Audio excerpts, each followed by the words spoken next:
Before we begin, listen carefully. If an old television turns itself on after midnight and the program looks like it was made for children, do not sit down. Do not lower the volume. Do not wait to see what lesson it is trying to teach.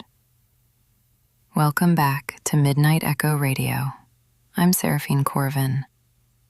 Tonight's file concerns a children's show that only aired when the station was supposed to be dead, and the thing smiling through the static that called itself Bobble.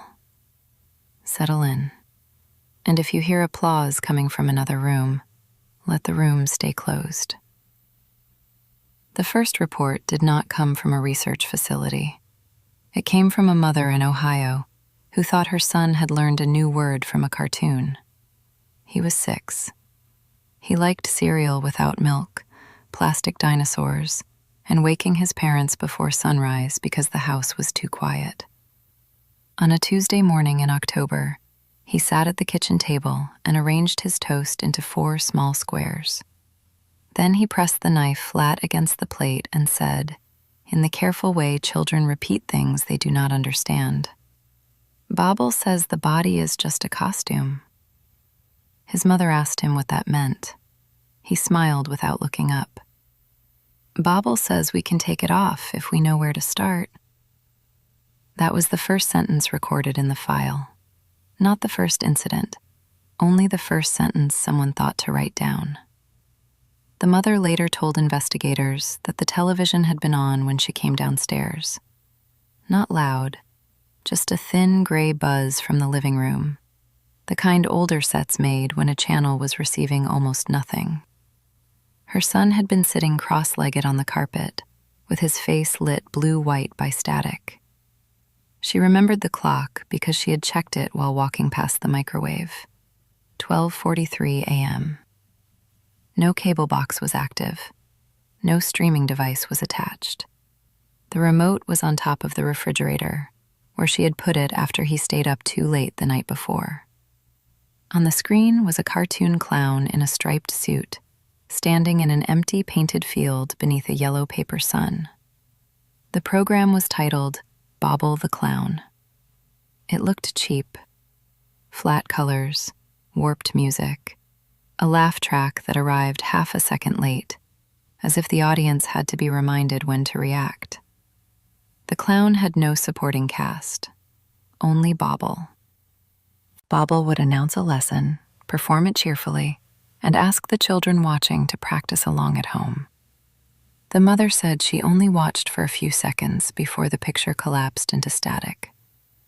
The clown had been holding something red and soft in both hands. She could not say what it was. She did remember the last thing it said. "Now you try." The strangest part of the broadcast is not what it shows children. It is what it refuses to show adults. In almost every reliable report, viewers above a certain age lose consciousness during the program. They do not fall asleep exactly. Sleep has a softness to it. Sleep has drift. This is a cut. One moment, an adult is standing in front of the television, aware of the static, aware of the room, aware of the odd little theme song threading through the speakers. The next moment, the program is over. The clock has moved. The child is still watching. Sometimes the adult is on the floor.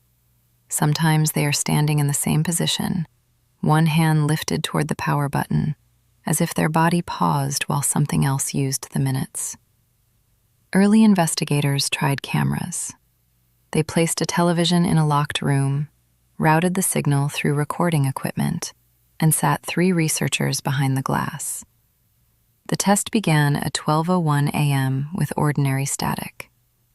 At 12:17, the screen changed. The recording equipment captured 13 minutes and 12 seconds of blank gray interference. The researchers remembered nothing. One woke with a nosebleed. One woke laughing.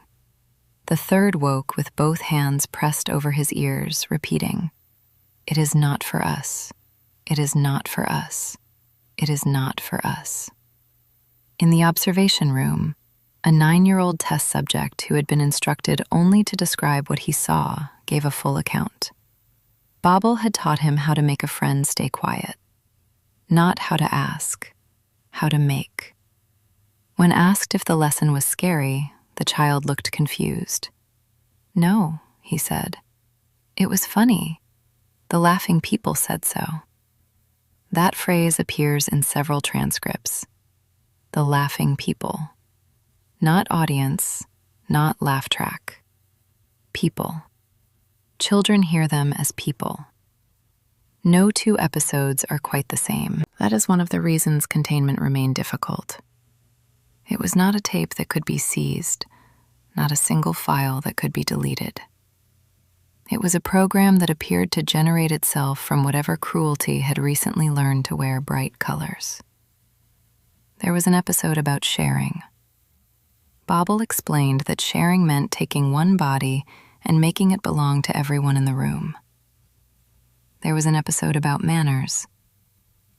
Bobble told the children that please and thank you were old words, and that the new polite thing was to smile while someone cried.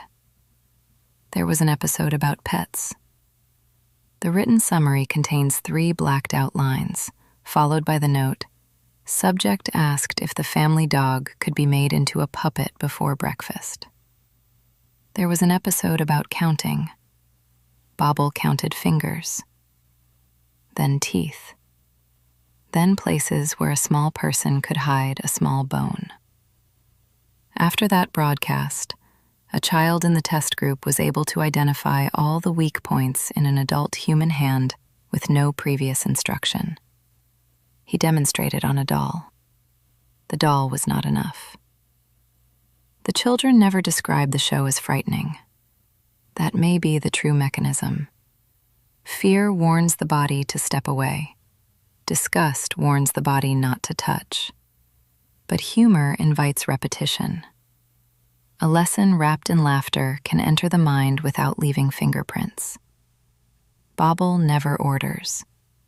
Bobble teaches. Bobble models. Bobble applauds. And somewhere behind the recorded sound, the laughing people approve. The broadcast did not behave like ordinary television. It had no fixed channel, no stable frequency, no reliable origin. Technicians tracking one incident found the signal nested inside a dead UHF band that should have carried nothing but atmospheric noise. Another team found it bleeding through a local public access station after sign-off, overriding a slate that read, "Technical difficulties." In one town, Bobble appeared on every television in a motel at 12:33 a.m. Every room. Even the rooms with unplugged sets. The night manager tried to cut power to the building. The hallway lights died. The ice machine stopped. The lobby printer went dark. The televisions stayed on. From behind 32 closed doors came the same bright little song, each set out of sync by half a second, turning the corridor into a nursery rhyme trying to crawl through a wall. The police report from that night is short. Officers entered the motel at 1:04 a.m. They found adults unconscious in 11 occupied rooms. They found children awake in 7. None were crying. One boy asked an officer if he wanted to learn the good trick or the quiet trick. When the officer asked what the difference was, the boy said, "The good trick makes them clap." The officer did not ask about the quiet trick. Good instincts save more lives than bravery. The hour is not decorative. The program prefers the small hours after a household has gone still. Not always midnight exactly, but close enough that reports cluster around it like moths around a porch light. There are theories. One says the broadcast uses unused signal space, the graveyard bands where old stations once lived and modern devices rarely listen. Another says the program is easier to receive when the mind is softened by sleep, when parents are less vigilant and children are more willing to believe that something impossible has been invited in. The third theory is less technical. It says the show airs after midnight because that is when permission becomes blurry. A child awake after bedtime already knows they are somewhere they should not be. The room feels stolen. The light feels secret. The television becomes an accomplice. Bobble arrives not as a monster, but as a friend who also knows how to be quiet. That may be why the sign-off message appears in so many different forms. Children report Bobble ending each lesson by leaning close to the screen and lowering his voice. Don't tell the big ones. They missed the funny part. The big ones. Adults. Parents. Anyone old enough to interrupt the lesson. Only one partial segment has ever been transcribed from direct child testimony with enough consistency to treat as a recovered broadcast. It begins with a painted curtain. The curtain is red. The color is too wet. Behind it, the laughing people breathe through their teeth. Bobble steps into frame and bows so deeply his head drops below the bottom of the screen. When he rises, his smile is larger than before. "Hello, little hands," he says. "Today we are learning how to help." The theme music plays 3 notes, not a song, a warning dressed as one. Bobble holds up a paper doll shaped like a person. The doll has a sad face drawn in crayon. "Sometimes," Bobble says, "a person is too loud with their hurting. That is not kind. We must help them be smaller." The laughing people laugh. Bobble places the paper doll on a little table. He asks the children watching to find something in the room that can fold. A blanket, a towel, a shirt, a hand. At this point, most summaries become unusable. The children describe actions using words they do not fully understand. They describe the paper doll making sounds no paper should make. They describe Bobble turning toward the camera and praising them for being gentle, while the table becomes crowded with red lines. The segment ends with Bobble pressing one finger to his painted mouth. "Remember," he says, "a helper never stops when the room gets quiet. Quiet means it is working." Then the screen goes black. The laughing people continue for 9 seconds after the picture is gone. 9 seconds is a long time in a dark room. Try counting it. Do not do it out loud. An ordinary haunting can be isolated. A cursed object can be locked away. A creature can be named, tracked, deprived of food, light, worship, or witnesses. A broadcast is crueler.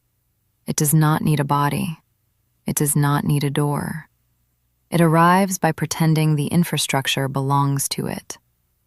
Containment teams learn to monitor dormant channels, archive strange signal spikes, and remove exposed children from ordinary households before the lessons could become behavior. They built shielding. They built playback traps. They built rooms where televisions could scream into empty chairs. Still, new reports appeared. A baby monitor whispering the theme song. A tablet with no network connection playing the file nobody downloaded. A school smartboard lighting up during the power outage. A hospital waiting room television switching from weather radar to a painted field beneath a yellow paper sun. In each report, children remembered more than adults. In each report, adults tried to explain away the first sign. A nightmare. A prank. A glitch.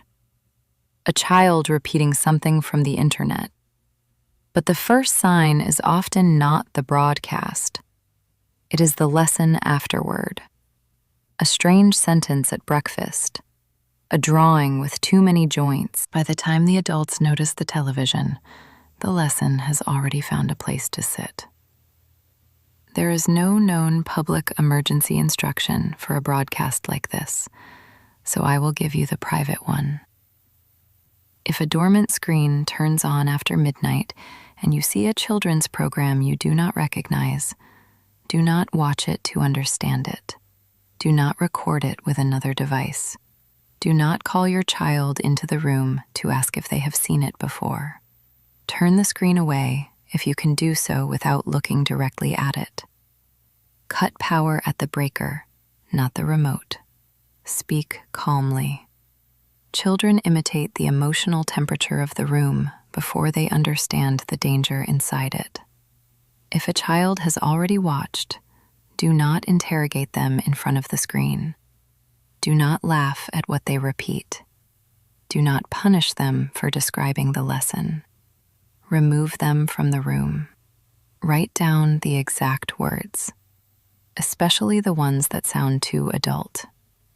And if they ask whether Bobble can come back tomorrow, answer carefully. Do not say no. A thing like Bobble may enjoy being corrected. Say, not tonight. Then make sure tonight has nowhere to receive him. The oldest surviving note in the file is handwritten on the back of a station maintenance form. No one knows who wrote it. It reads, "The clown is not in the show. The show is what it uses to make the room laugh." That line bothers me because it suggests Bobble is not the source, only the presenter. A face on the screen, a host for something larger and older than the broadcast itself. The laughing people may not be an audience. They may be waiting their turn. And every time a child learns the lesson, one more seat fills in the dark. This has been Midnight Echo Radio. I'm Seraphine Corven. If your television is off, leave it off. If it turns on again after midnight, do not let the bright colors fool you. Some lessons are not meant to be learned, and some shows keep airing long after every station has gone silent.